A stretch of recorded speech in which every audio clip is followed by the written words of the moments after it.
Hello friends, स्वागत है आप सभी का। कैसे हैं आप सभी? आइए देखते हैं फरवरी 2026 की करंट अफेयर। फ्रेंड्स, मैंने जनवरी की करंट अफेयर्स 2 पार्ट में कवर की हुई है। अगर आपने नहीं देखी है तो प्लीज़ उसे चैनल में जाके देख लीजिए, बहुत इंपॉर्टेंट है। और लेखपाल की डेट भी आ गई है फ्रेंड्स, 21 मई को पेपर लगा हुआ है, तो करंट अफेयर्स भी उसमें एक इम्पॉर्टेंट रोल है। हालांकि 5 नंबर की ही पूछी जाएगी करंट अफेयर्स, लेकिन अगर साइंस एंड टेक का देखें, उसमें जो साइंस आ रही है उसमें साइंस एंड टेक का जो पोर्शन है तो उसमें 2 से 3 क्वेश्चन करंट के ही डाले जाएंगे और 2 से 3 क्वेश्चन सब्जेक्ट के रहेंगे। तो फ्रेंड्स, तो इस वजह से करंट अफेयर्स जो है वो इम्पॉर्टेंट है, देखना इम्पॉर्टेंट है। तो आइए देखते हैं फ्रेंड्स, शुरू करते हैं फरवरी 2026 की करंट अफेयर। ये एग्रीमेंट सेक्शन है, ये एग्रीमेंट पर हम इस पर बात करेंगे। तो पहला एग्रीमेंट जो हुआ है वो गूगल क्लाउड और CCS यूनिवर्सिटी, ये कहाँ पे है? पहले तो ये याद रखना है कि ये मेरठ में है। CCS यूनिवर्सिटी मतलब चौधरी चरण सिंह यूनिवर्सिटी है। तो गूगल क्लाउड और चौधरी चरण सिंह यूनिवर्सिटी मेरठ के मध्य समझौता हुआ है। और इनके बीच जो समझौता हुआ है वो कहाँ पे इसकी घोषणा की गई थी? तो इसकी दिल्ली में घोषणा की गई थी। ठीक है फ्रेंड्स, दिल्ली में, क्योंकि दिल्ली में गूगल का एक AI फॉर लर्निंग फोरम हो रहा था। मतलब न्यू दिल्ली में गूगल का एक AI फॉर लर्निंग फोरम आयोजित किया गया था, तो उसी में दिल्ली में इसकी घोषणा की गई है। दोनों के मध्य समझौता हुआ है। समझौता इसलिए हुआ है भारत के पहले AI सक्षम राज्य विश्वविद्यालय की स्थापना के लिए। तो ये याद रखना फ्रेंड्स, पहला है भारत का AI सक्षम राज्य विश्वविद्यालय बनाया जाएगा और इस चौधरी चरण सिंह विश्वविद्यालय को भारत के पहले AI सक्षम राज्य विश्वविद्यालय के प्रायोगिक मॉडल के रूप में स्थापित किया जाएगा। ठीक है फ्रेंड्स, ये याद रखना कि प्रायोगिक मॉडल के रूप में स्थापित किया जाएगा। तो ये समझौता किसके बीच हुआ है? गूगल क्लाउड और CCS यूनिवर्सिटी मेरठ के बीच हुआ है समझौता। नेक्स्ट एग्रीमेंट की बात करते हैं। नेक्स्ट एग्रीमेंट की बात करें तो ये डिजिटल इंडिया कॉरपोरेशन और यूपी विकास प्रणाली निगम लिमिटेड के मध्य समझौता हुआ है। ठीक है फ्रेंड्स, डिजिटल इंडिया कॉरपोरेशन और यूपी विकास प्रणाली निगम लिमिटेड के मध्य यूपी विकास प्रणाली निगम लिमिटेड के मध्य समझौता हुआ है।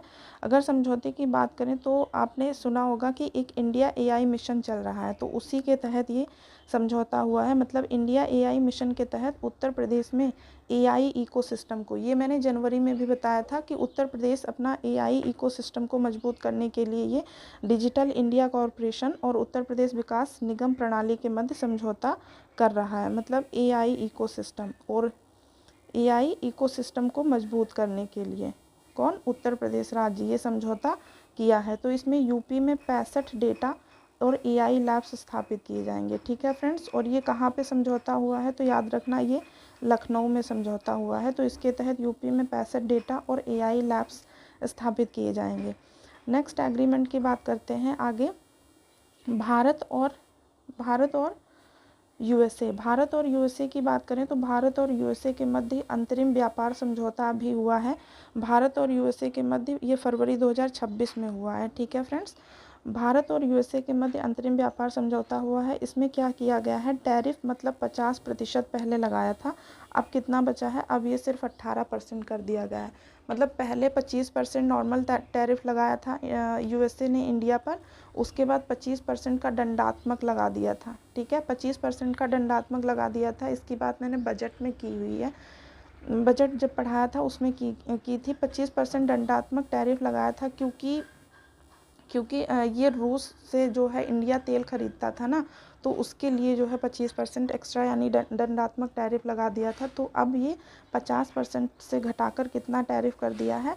18%। फ्रेंड्स, ये याद रखना इम्पोर्टेंट है, क्वेश्चन पूछा जा सकता है कि अब टैरिफ कितना हो गया है? तो 18% हो गया है। और आगे बात करें तो भारतीय उत्पाद जैसे कि रत्न आभूषण और दवाएं, स्मार्टफोन और कृषि उत्पाद में जैसे मसाले, चाय, कॉफ़ी, फल, इनको USA बाज़ार में शून्य शुल्क पर पहुंचाने में सहायता करेगा। इसलिए जो है 18% टैरिफ रखा गया है। और अगले 5 वर्षों में याद रखना, 5 वर्षों में 500 बिलियन अमेरिकी उत्पाद खरीदने पर सहमति भी बनाई गई है। अगले 5 वर्षों में मतलब इंडिया जो है उत्पाद खरीदेगा अमेरिका के 500 बिलियन अमेरिकी डॉलर के उत्पाद खरीदने की सहमति। और दोनों देशों के बीच अगर बात करें, दोनों देशों के बीच, तो ये 2030 तक, दोनों देशों के बीच 2030 तक 500 अमेरिकी बिलियन डॉलर 500 अमेरिकी बिलियन डॉलर व्यापार बढ़ाने का लक्ष्य रखा गया है। कब तक? 2030 तक। ठीक है फ्रेंड्स, तो ये इम्पोर्टेंट एग्रीमेंट सेक्शन थे, 3 थे, गूगल क्लाउड और के बीच और डिजिटल इंडिया वाला, और भारत यूएसए के बीच जो टैरिफ हटाया गया है वो कितना टैरिफ रखा गया है फ्रेंड्स? 18%। अब हम आते हैं अपॉइंटमेंट सेक्शन पर। अपॉइंटमेंट की बात करें तो पहले हैं रॉब जेटन। कौन से हैं? रॉब जेटन। ठीक है, ये कहाँ के? ये नीदरलैंड के प्रधानमंत्री नियुक्त हुए हैं। और याद रखना, सबसे युवा प्रधानमंत्री, मतलब 38 वर्ष के हैं ये। 38 वर्षीय जॉब ब्रेटन नीदरलैंड के प्रधानमंत्री नियुक्त हुए हैं, और ये समलैंगिक हैं, मतलब गे हैं।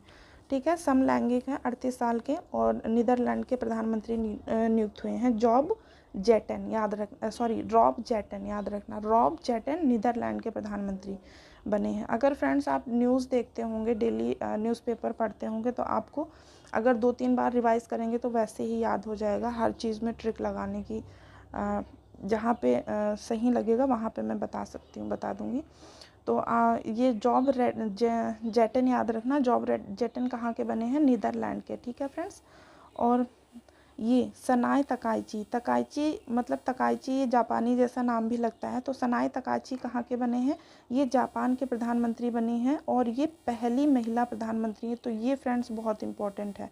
ठीक है, ये अपॉइंटमेंट बहुत इंपॉर्टेंट है, पेपर में पूछा जा सकता है कि जापान की पहली महिला प्रधानमंत्री कौन बनी है? तो उनका क्या नाम है? सनाए तकाइची।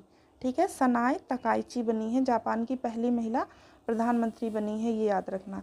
मिया अमोर मोटली, ये कहाँ के? बारबाडोस के बने हैं, मिया अमोर मोटली। ठीक है, मिया अमोर मोटली मतलब बारबाडोस के जो है प्रधानमंत्री बने हैं। ठीक है, और तारिक रहमान की बात करें, तारिक रहमान भी आपने न्यूज़ में सुना होगा, ये बांग्लादेश के प्रधानमंत्री नियुक्त किए गए हैं। ठीक है, तारिक रहमान कहाँ के प्रधानमंत्री नियुक्त किए गए हैं? तो बांग्लादेश के प्रधानमंत्री नियुक्त किए गए हैं। और युमनाम खेमचंद सिंह, याद रखना, ये कहाँ के हैं? मणिपुर के प्रधानमंत्री, मणिपुर के सीएम, मणिपुर के मुख्यमंत्री कौन बने हैं? युमनाम खेमचंद सिंह। ठीक है, युमनाम खेमचंद सिंह मणिपुर के सीएम बने हैं। सुनेत्रा पवार की बात करें, ये महाराष्ट्र की पहली महिला उप मुख्यमंत्री नियुक्त हुई हैं। तो ये भी इम्पॉर्टेंट है, याद रखना कि सुनेत्रा पवार महाराष्ट्र की पहली महिला उप मुख्यमंत्री नियुक्त हुई हैं। निधि छिब्बर बहुत इंपॉर्टेंट है, निधि छिब्बर नीति आयोग की सीईओ बनी है। ठीक है, नीति आयोग की सीईओ कौन बनी है? तो ये निधि छिब्बर बनी है। तो एक बार फिर से रिवीजन कर लेते हैं। रॉब जेटन कहाँ के बने हैं? नीदरलैंड के बने हैं। सनाए तकाची जापान की पहली महिला प्रधानमंत्री। मोटली बार बार मोटी हो जाती है, ऐसे कुछ करके याद कर लो कि मोटली मतलब बार बार मोटी हो जाती है। तो बारबादेश के प्रधानमंत्री नियुक्त हुए हैं मोटली। ठीक है, तारिक रहमान की बात करें, तारिक रहमान तो ये बांग्लादेश के प्रधानमंत्री नियुक्त हुए हैं। और इम्पॉर्टेंट है युमनाम खेमचंद सिंह, ये कहाँ के? मणिपुर के सीएम बने हैं। सुनेत्रा पवार, ये महाराष्ट्र की पहली महिला उप मुख्यमंत्री बनी है। निधि छिब्बर बहुत इंपॉर्टेंट है, निधि छिब्बर नीति आयोग की नई सीईओ कौन बन गई हैं? तो ये निधि छिब्बर बन गई हैं। ठीक है फ्रेंड्स, आगे है, ये इतना इम्पोर्टेंट है नहीं, लेकिन एक बार पढ़ लेते हैं कि अमेलिया वाल्वरडे, ये पहली महिला हॉकी टीम की मुख्य कोच बनी है। कौन? अमेलिया। तो महिला हॉकी टीम की मुख्य कोच कौन बनाई गई हैं? तो ये अमेलिया बनाई गई हैं महिला हॉकी मुख्य टीम की कोच। और सोराया अघाई की बात करें तो ये अंतर्राष्ट्रीय ओलंपिक समिति ने इनको ईरान से अपनी पहली महिला सदस्य जो है चुना है, और ये आईओसी की तीसरी महिला सदस्य बनी है। ठीक है फ्रेंड्स, याद रखना। आगे हम बात करते हैं अवार्ड एंड ऑनर पर। अवार्ड एंड ऑनर्स की बात करें, अवार्ड्स एंड ऑनर की, तो पहला पुरस्कार है, इम्पोर्टेंट पुरस्कार है ये, वैश्विक शिक्षक पुरस्कार 2026 किसे मिला है? रूबल नागी। और रूबल नागी ये बहुत इंपॉर्टेंट है अवार्ड, ये याद रखना फ्रेंड्स। तो वैश्विक शिक्षक पुरस्कार 2023 किसे मिला है? रूबल नागी को। वैश्विक शिक्षक पुरस्कार किसे मिला है? 2026 रूबल नागी को मिला है। और ये क्यों मिला है वैश्विक शिक्षक पुरस्कार रूबल नागी को? ये यूएई के जो दुबई के क्राउन प्रिंस हैं, उन्होंने इनको ये अवार्ड प्रदान किया है। रूबल नागी क्या काम करती थी? रूबल नागी को ये पुरस्कार इसलिए मिला है क्योंकि जो स्लम एरिया मतलब झुग्गी झोपड़ी में इन्होंने सैकड़ों शिक्षण केंद्र स्थापित किए हैं, और भित्ति चित्रों के माध्यम से, याद करने लगा कि भित्ति चित्रों के माध्यम से इन्होंने बच्चों को पढ़ाने का कार्य किया है। तो इन कार्यों के लिए इनको रूबल नागी पुरस्कार मिला है, वैश्विक शिक्षक पुरस्कार 2026। ठीक है फ्रेंड्स, तो ये इम्पॉर्टेंट है। बहुत सारे काम किए हैं इन्होंने, लगभग 800 से अधिक शिक्षण केंद्र खोले हैं, 800 से अधिक शिक्षण केंद्र खोले हैं रूबल नागी ने, तो इनको वैश्विक शिक्षक पुरस्कार दिया गया है, याद रहना चाहिए ये। आगे हम बात करते हैं जेसी डेनियल पुरस्कार 2026। ये किसको मिला है? ये शारदा को मिला है और ये वरिष्ठ अभिनेत्री हैं। इनको किसने दिया है? तो केरल सरकार ने इनको प्रदान किया है। तो जेसी डेनियल पुरस्कार की बात करें तो ये 2026 किसको मिला है? शारदा, ये वरिष्ठ अभिनेत्री हैं, केरल सरकार ने इनको प्रदान किया है।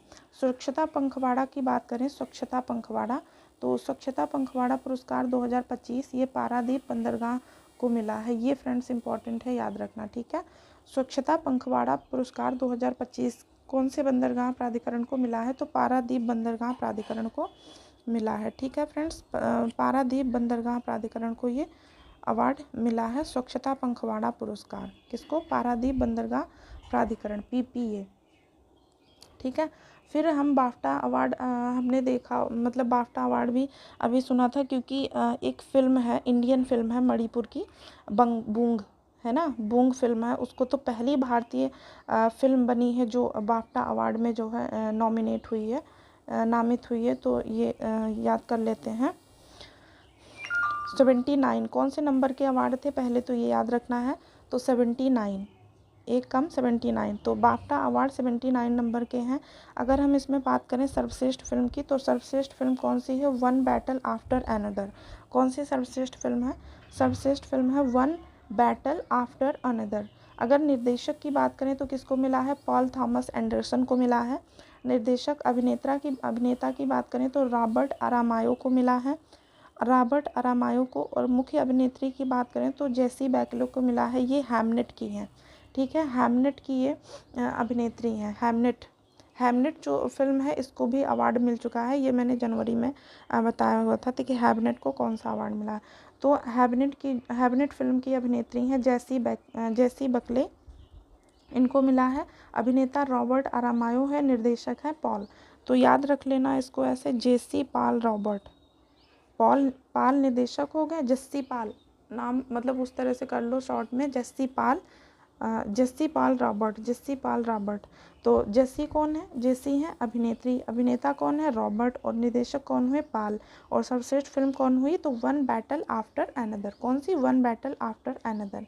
सर्वश्रेष्ठ अगर डॉक्यूमेंट्री की बात करें कौन सी फिल्म है? तो मिस्टर नोबडी अगेंस्ट पुतिन।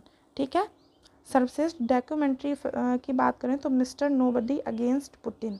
तो पुतिन करके याद रख लो शॉर्ट में कि डॉक्यूमेंट्री किस पे जो है, सर्वश्रेष्ठ डॉक्यूमेंट्री कौन सी है? तो पुतिन की है, तो against Putin, nobody against Putin, mister nobody against Putin.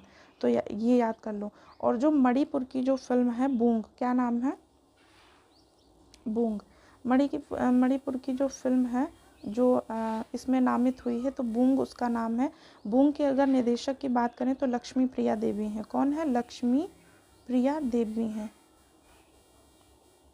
Lakshmi Priya Devi. ठीक है, ये इम्पॉर्टेंट है, ये इसमें शामिल नहीं किया गया है, गलती से छूट गया है फ्रेंड्स, तो माफ़ी चाहते हैं। बूंग की बात करें तो मतलब बूंग जो है ये सर्वश्रेष्ठ बाल और पारिवारिक फिल्म है, इसमें इसको अवार्ड मिला है बूंग को। और ये भाषा, इसकी बात करें भाषा कौन सी है? तो इसकी भाषा मणिपुरी है। ठीक है, मणिपुरी ये फिल्म है, इसकी भाषा कौन सी है? मणिपुरी। ठीक है फ्रेंड्स, ये याद रखना, मणिपुरी इसकी भाषा है। और निर्देशक कौन है? लक्ष्मी प्रिया देवी हैं, लक्ष्मी प्रिया देवी हैं, तो ये याद रखना। अब हम आगे बात करते हैं फ्रेंड्स, पहला भव्य, पहला है इसलिए बहुत इम्पॉर्टेंट है, पहली चीज़ इम्पॉर्टेंट होती है। पहली की बात करें तो पहला भव्य भारतम भूषण पुरस्कार 2026। ठीक है, पहला भव्य भारत भूषण पुरस्कार 2026 किसको मिला है? तो ये 5 लोगों को, सॉरी फ्रेंड्स, किसको मिला है? ये 5 लोगों को दिया गया है। ठीक है फ्रेंड्स, 5 लोगों को ये दिया गया है, माफ़ करिएगा, ये 5 लोगों को अवार्ड मिला है। ठीक है, पहला भव्य भारत भूषण पुरस्कार 2026 5 लोगों को। कौन है वो 5 लोग? ये है नंबी नारायण एस किरण, और नंबी नारायण एस किरण को मिला है, नंबी नारायण एस किरण को और एन राजन अलामेल बल्ली को, और साइना नेहवाल है और विक्रम सपत हैं। ठीक है, कौन है? विक्रम सपत है। ये वही पुरस्कार है जिसमें जो आध्यात्मिक गुरु हैं, आध्यात्मिक गुरु सदगुरु, उन्होंने इनका आयोजन किया था, और जो ईशा योग केंद्र है उसके द्वारा ये पुरस्कार जो है, पुरस्कारों का आयोजन किया गया था। ठीक है, ईशा योग केंद्र जो है, ईशा फाउंडेशन ने इन पुरस्कारों की शुरुआत की है, और ये पहला पुरस्कार है, पहला भारत भूषण पुरस्कार 2026 में इसकी शुरुआत की गई है। तो ये 5 लोगों को दिया गया है। 5 लोगों कौन कौन से हैं? एक है नंबी नारायण एवं एस किरण को मिला है। इनको विज्ञान और श्रेणी में, नाम से पता चले डॉक्टर, तो विज्ञान और प्रौद्योगिकी श्रेणी में इनको दिया गया है। किसमें? साइंस एंड टेक श्रेणी में। ठीक है, साइंस एंड टेक श्रेणी में इनको नंबी नारायण और एस किरण को मिला है। दूसरा मिला है एन राजन और अलारमेल वल्ली, इनको कला एवं संस्कृति के क्षेत्र में मिला है। ठीक है, कला एवं संस्कृति के क्षेत्र में इनको मिला है एन राजन और अलारमेल वल्ली को। तीसरा साइना नेहवाल को आप अच्छी तरह परिचित होंगे, ये खेल के श्रेणी में इनको साइना नेहवाल को दिया गया है। और चौथा पुरस्कार विक्रम सपंत को मिला है। ये इतिहासकार हैं, तो इनको साहित्य एवं शिक्षाविद की श्रेणी में दिया गया है। ठीक है, साहित्य एवं शिक्षाविद की श्रेणी में विक्रम सपंत को। और एक 5वां पुरस्कार है जो इसमें मेंशन नहीं किया गया है फ्रेंड्स। 5वें पुरस्कार की बात करें तो 5वां पुरस्कार किसको मिला है? 5वां पुरस्कार मिला है, क्या नाम है उनका? उनका नाम है एयर मार्शल जितेंद्र मिश्रा है। इसमें तीन नाम है। 5वां पुरस्कार जो मिला है 5 नंबर का, इसमें एयर मार्शल जितेंद्र मिश्रा है। एयर मार्शल जितेंद्र मिश्रा है, और लेफ्टिनेंट जनरल BS राठी हैं। ठीक है, BS राठी हैं, और एक वाइस एडमिरल RB गोखले हैं। ठीक है, वाइस एडमिरल RB गोखले हैं। ठीक है friends, vice admiral RB Gokhale हैं। तो कौन से हैं 3 लोग? 5वां जो पुरस्कार मिला है, और ये ऑपरेशन सिंदूर के नेतृत्व और उत्कृष्ट सेवा के लिए दिया गया है इनको। ऑपरेशन सिंदूर में नेतृत्व और उत्कृष्ट सेवा के लिए मिला है किसको? एयर मार्शल जितेंद्र मिश्रा को, और BS लेफ्टिनेंट जनरल हैं BS राठी, इनको मिला है। और वाइस एडमिरल हैं RB गोखले। ठीक है, वाइस एडमिरल RB गोखले हैं, तो इनको ये पुरस्कार मिला है। एक बार फिर से पढ़ लेते हैं फ्रेंड्स, इम्पॉर्टेंट है, ये पहला पुरस्कार है। 5 लोगों को दिया गया है ये 5 लोगों को ये पुरस्कार दिया गया है। 5 लोगों को दिया गया है। नंबी नारायण एस किरण, इनको साइंस एंड टेक श्रेणी में दिया गया है। साइंस एंड टेक श्रेणी में नंबी नारायण एस किरण, और एन राजन और अलारमेल वल्ली, इनको जो है कला एवं संस्कृति के क्षेत्र में दिया गया है। एन राजन और अलारमेल वल्ली को। साइना नेहवाल पता है आपको, खेल के क्षेत्र में इनको दिया गया है। और विक्रम सपंत की बात करें तो साहित्य और शिक्षाविद की श्रेणी में दिया गया है। ये इतिहासकार हैं विक्रम सपंत। और जो 5वें नंबर पर है वो है air marshal Jitendra Mishra, lieutenant general BS Rathi हैं, और एक RB गोखले हैं। इनको दिया गया है पुरस्कार। और क्यों? क्योंकि ऑपरेशन सिंदूर में उनके नेतृत्व और उत्कृष्ट सेवा के लिए उनको पुरस्कार जो है ये दिया गया है। ठीक है, आगे हम बात करते हैं पुरस्कारों की। आगे पुरस्कार की बात करते हैं BBC Indian sports women of the year 2025 award. तो BBC Indian sports women of the year 2025 award किसको मिला है? बात करें तो BBC Indian sports women of the year 2025 ये स्मृति मंधाना को मिला है। BBC para sports women of the year पुरस्कार 2025 प्रीति पाल हैं। ठीक है, प्रीति पाल क्या है? पैरा एथलीट हैं। स्मृति मंधाना आप जानते हैं क्रिकेट खेलती हैं। तो BBC Indian sports women of the year Smriti Mandhana cricketer हैं।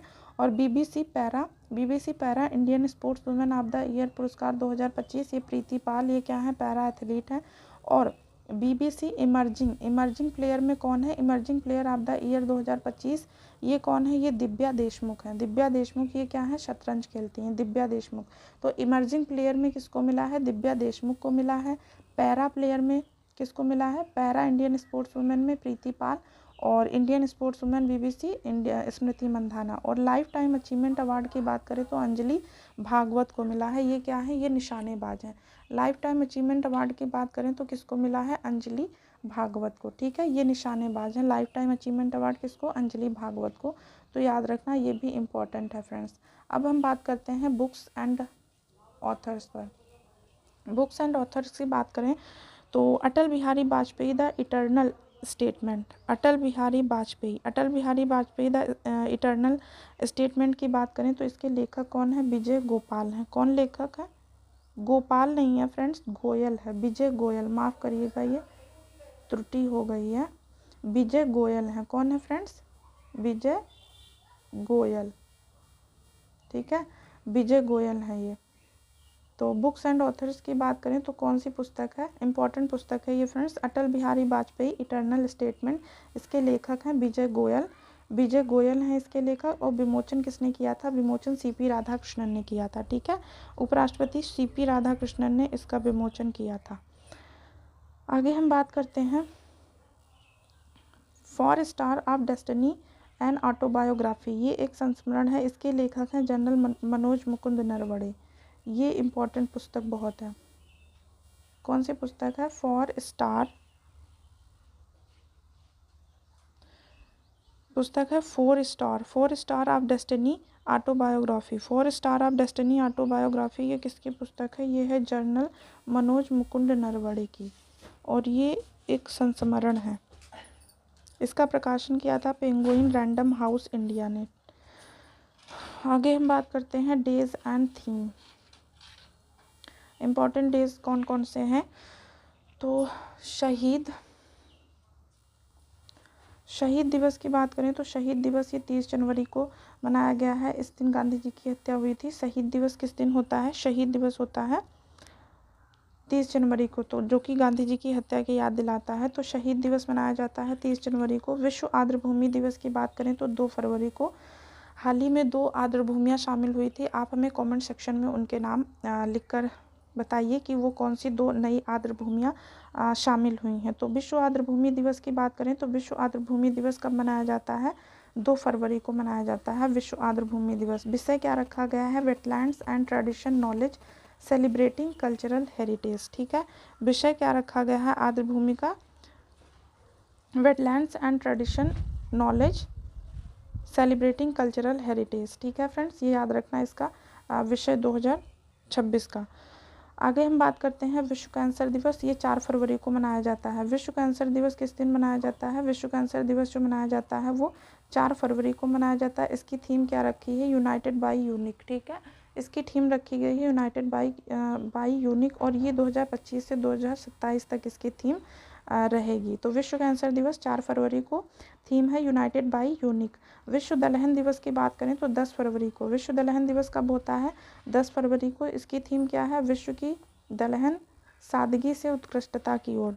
थीम क्या है? विश्व की दलहन सादगी से उत्कृष्टता की ओर। विश्व की दलहन सादगी से उत्कृष्टता की ओर, ये इसकी थीम रखी गई है।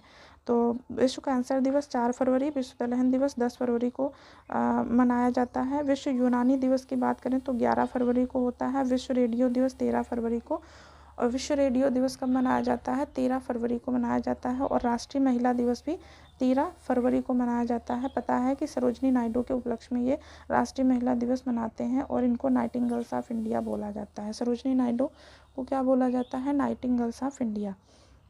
विश्व सामाजिक न्याय दिवस की बात करें तो ये 20 फरवरी को होता है। विश्व सामाजिक न्याय दिवस कब होता है? 20 फरवरी को मनाया जाता है विश्व सामाजिक न्याय दिवस। और अंतर्राष्ट्रीय मातृभाषा दिवस ये 21 फरवरी को। ये फ्रेंड्स याद रखना बहुत इंपॉर्टेंट है, ये पूछा गया है एक बार, तो एक तरह से ये PYQ क्वेश्चन है, याद रखना। तो अंतर्राष्ट्रीय मातृभाषा दिवस 21 फरवरी को। राष्ट्रीय विज्ञान दिवस की बात करें तो 28 फरवरी को होता है। ये तो कई बार आ चुका है। तो राष्ट्रीय विज्ञान दिवस कब होता है? 28 फरवरी को। एक बार फिर से रिवीजन कर लेते हैं डेज का। शहीद दिवस कब होता है? 30 जनवरी को होता है। ये महात्मा गांधी की हत्या की याद दिलाता है। विश्व आर्द्रभूमि दिवस 2 फरवरी को। इसकी थीम क्या रखी गई है? Wetlands and tradition knowledge celebrating cultural heritage. Wetlands and tradition knowledge celebrating cultural heritage. ठीक है फ्रेंड्स, 2 फरवरी को मनाया जाता है। और जो मैंने आपसे क्वेश्चन पूछा है उसका आंसर जरूर कमेंट सेक्शन में करिएगा फ्रेंड्स। विश्व कैंसर दिवस की बात करें तो विश्व कैंसर दिवस 4 फरवरी को मनाया जाता है। इसकी थीम रखी गई है यूनाइटेड बाई यूनिक, और ये 2025 से 2027 तक रहेगी विश्व कैंसर दिवस की थीम। विश्व दलहन दिवस कब होता है? 10 फरवरी को। इसकी थीम क्या है? विश्व की दलहन सादगी से उत्कृष्टता की ओर। बहुत अच्छी थीम लग रही है ना पढ़ने में। विश्व की दलहन सादगी से उत्कृष्टता की ओर। विश्व यूनानी दिवस की बात करें तो 11 फरवरी को। विश्व यूनानी दिवस की बात करें तो कब होता है? 11 फरवरी को। और विश्व रेडियो दिवस की बात करें तो 13 फरवरी को। राष्ट्रीय महिला दिवस की बात करें तो 13 फरवरी को मनाते हैं। और राष्ट्रीय महिला दिवस 13 फरवरी को होता है, तो ये किसके उपलक्ष्य में मनाया जाता है? सरोजनी नायडू। सरोजनी नायडू को क्या बोलते हैं? Nightingales of India. विश्व सामाजिक न्याय दिवस की बात करें तो ये 20 फरवरी को होता है। विश्व सामाजिक न्याय दिवस कब होता है? 20 फरवरी को। और अंतर्राष्ट्रीय मातृभाषा दिवस कब मनाया जाता है? 21 फरवरी को। राष्ट्रीय विज्ञान दिवस की बात करें तो ये 28 फरवरी को मनाया जाता है। ठीक है फ्रेंड्स, डेज पढ़ लीजिएगा। डेज बहुत इंपॉर्टेंट है और थीम भी इम्पोर्टेंट है, पूछी जाती है। अब हम बात करते हैं साइंस एंड टेक की। साइंस एंड टेक की बात करें तो साइंस एंड टेक बहुत इंपॉर्टेंट है लेखपाल एग्ज़ाम के लिए भी। साइंस एंड टेक की बात करें तो दुनिया का पहला निजी अंतरिक्ष स्टेशन वर्ष 2027 में लॉन्च किया जाएगा। यूएसए कंपनी है वास्ट के द्वारा इसको विकसित किया जा रहा है। और तो दुनिया का पहला निजी अंतरिक्ष स्टेशन है 2027 में लॉन्च होगा। ठीक है, दुनिया का पहला, इम्पोर्टेंट बहुत है ये, दुनिया का पहला निजी अंतरिक्ष स्टेशन जो वर्ष 2027 में लॉन्च होगा, यूएसए की कंपनी है वास्ट, इसके द्वारा विकसित किया जा रहा है। ठीक है, इसके द्वारा इसको विकसित किया जा रहा है। दुनिया का पहला निजी अंतरिक्ष स्टेशन होगा और अमेरिकी एरोस्पेस कंपनी वास्ट के द्वारा जो है इसको विकसित किया जा रहा है। दुनिया का पहला निजी अंतरिक्ष स्टेशन, इसका नाम क्या होगा फ्रेंड्स? इसका नाम होगा हेवन 1। क्या नाम होगा इसका? हेवन 1, जो कि स्पेस एक्स के फाल्कन 9 रॉकेट से लॉन्च किया जाएगा। तो ये जो अंतरिक्ष स्टेशन है इसका नाम क्या होगा फ्रेंड्स? हेवन 1। इसका नाम क्या होगा? हेवन 1। ये दुनिया का पहला निजी अंतरिक्ष स्टेशन होगा। इसको यूएसए की कंपनी वास्ट बना रही है, जो 2027 में लॉन्च किया जाएगा। और किसके द्वारा? तो ये फाल्कन 9 रॉकेट से इसको लॉन्च किया जाएगा। ठीक है फ्रेंड्स, ये याद रखना बहुत इंपॉर्टेंट है ये। आगे हम बात करते हैं स्पेस एक्स। हाँ, यही स्पेस एक्स के फाल्कन 9 रॉकेट द्वारा लॉन्च किया जाएगा। फिर हम बात करते हैं एंटी ड्रोन सुरक्षा प्रणाली की शुरुआत करने वाला भारत का पहला बंदरगाह कौन सा है? भारत का पहला बंदरगाह है बी.ओ. चिदम्बरम पोर्ट। तो एंटी ड्रोन सुरक्षा प्रणाली की शुरुआत करने वाला पहला बंदरगाह कौन सा है? बी.ओ. चिदम्बरम पोर्ट है ये याद रखना है। इसमें बस इतना कि एंटी ड्रोन सुरक्षा प्रणाली की शुरुआत करने वाला भारत का पहला बंदरगाह कौन सा बना है? तो बी.ए. चिदम्बरम पोर्ट बना है। नेक्स्ट बात करते हैं भारत के सबसे युवा पुरुष एनालॉग अंतरिक्ष यात्री आका स्पेस स्टूडियो द्वारा आयोजित लूनर सिमुलेशन मिशन, जो कि धौलावीर में आयोजित किया जा रहा है। और ये 17 वर्षीय जो है आदित्य पांड्या, इनका नाम क्या है? 17 वर्षीय है आदित्य पांड्या। ठीक है फ्रेंड्स, तो भारत के सबसे युवा पुरुष एनालॉग अंतरिक्ष यात्री कौन है? 17 वर्षीय आदित्य पांड्या हैं। ये बहुत इंपॉर्टेंट है। तो भारत के सबसे युवा पुरुष एनालॉग अंतरिक्ष यात्री कौन है? 17 वर्षीय आदित्य पांड्या इनको नाम है। आदित्य पांड्या इनका नाम है। और ये आका स्पेस स्टूडियो द्वारा आयोजित लूनर सिमुलेशन मिशन, मतलब कि चंद्रमा की समतुल्य परिस्थितियों के अभ्यास को 1 से 8 फरवरी 2026 तक गुजरात के धौलावीर में आयोजित किया जा रहा है। कहाँ पर? गुजरात के धौलावीरा में आयोजित किया जा रहा है लूनर सिमुलेशन मिशन, और आका स्पेस स्टूडियो द्वारा ये आयोजित किया जा रहा है। तो आपको बस इतना याद रखना है इसमें कि भारत के सबसे युवा पुरुष एनालॉग अंतरिक्ष यात्री कौन है? तो ये 17 वर्षीय आदित्य पांड्या हैं। इन्होंने इस जो है मिशन को सफलतापूर्वक पूरा किया है। ठीक है, मिशन को सफलतापूर्वक पूरा किया है और इसके साथ ही वे भारत के सबसे युवा एनालॉग अंतरिक्ष यात्री भी बन गए हैं। साथ ही सबसे युवा एनालॉग अंतरिक्ष यात्री भी बन गए हैं। इससे पूर्व जो जानवी डोंगती थी, उनको भी भारत की सबसे युवा एनालॉग अंतरिक्ष यात्री के रूप में पहचाना गया था, जिन्होंने पोलैंड के AATC में जो है प्रशिक्षण प्राप्त किया था। ठीक है फ्रेंड्स, AEC में प्रशिक्षण प्राप्त किया था। तो ये याद रखना, 17 वर्षीय आदित्य पांड्या। आगे हम बात करते हैं डिफेंस सेक्शन की। तो इसमें साइंस एंड टेक में ये जितना था पोर्शन वो बहुत इम्पॉर्टेंट है। दुनिया का पहला निजी अंतरिक्ष स्टेशन जो वास्ट कंपनी के द्वारा बनाया जा रहा है 2027 में लॉन्च किया जाएगा। स्पेस एक्स के फॉल्कन 9 से जो है ये लॉन्च किया जाएगा रॉकेट, है ना। तो ये याद रखना। और उसका नाम क्या है? हेवन 1। क्या नाम है? हेवन 1। फिर एंटी ड्रोन की बात करें, तो एंटी ड्रोन सुरक्षा प्रणाली की शुरुआत करने वाला भारत का पहला बंदरगाह वीओ चिदम्बरम पोर्ट बना है, ये याद रखना। और याद रखना कि आका स्पेस स्टूडियो द्वारा आयोजित हुआ है लूनर सिमुलेशन मिशन। कहाँ? गुजरात के धौलावीरा में आयोजित हुआ, ठीक है। तो इसमें ये याद रखना है कि भारत के सबसे युवा पुरुष एनालॉग अंतरिक्ष यात्री कौन बने हैं? 17 वर्षीय आदित्य पांड्या बने हैं, ठीक है। 17 वर्षीय आदित्य पांड्या बने हैं फ्रेंड्स। अभी और है तो इसको हम सेकंड पार्ट में फ्रेंड्स कवर करेंगे डिफेंस सेक्शन से। तो इसको फ्रेंड्स पूरा देख लेना, चाहे आप स्पीड पे देखना चाहें स्पीड पे देख सकते हैं, लेकिन पूरा फ्रेंड्स देखना वीडियो। अगर और आज करेंगे तो फिर वीडियो लॉन्ग हो जाएगी। तो डिफेंस से हम सेकंड पार्ट में इसका वीडियो आएगा, उसमें हम पढ़ेंगे फ्रेंड्स। तो आज के लिए बस इतना ही, मिलते हैं इसके सेकंड पार्ट में। Thank you friends.